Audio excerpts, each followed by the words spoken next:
لوگ جب کسی زمین کو بہت زیادہ کوٹا کرتے تھے اور اس کو ہموار کیا کرتے تھے زرخیز بنانے کے لیے، تو اس عمل کو وطئن کہا جاتا تھا۔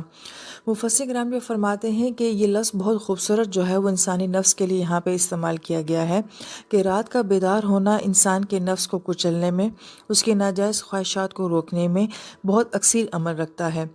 مفسر کرام یہ فرماتے ہیں کہ جیسے جس زمین کو جتنا زیادہ کوٹا جاتا ہے وہ اتنی ہی زیادہ ہموار ہوتی ہے اور اس کی فصل اتنی ہی زیادہ اچھی ہوتی ہے۔ اسی طریقے سے جو رات کا بیدار ہونا ہوتا ہے یہ انسان کی شخصیت کو اندر سے بہت مضبوط کر دیتا ہے، اس کی شخصیت کو بہت نکھار دیتا ہے۔ لہٰذا جتنا وہ اپنے اندر کے اوپر محنت کرے گا تو اس کے باہر کے اعمال، اس کی باہر کی فصل جو ہے وہ اتنی ہی زیادہ خوبصورت ہوگی۔ اہل علم یہ فرماتے ہیں کہ اچھی فصل لینے کے لیے زمین کو اندر سے زرخیز کیا جاتا ہے۔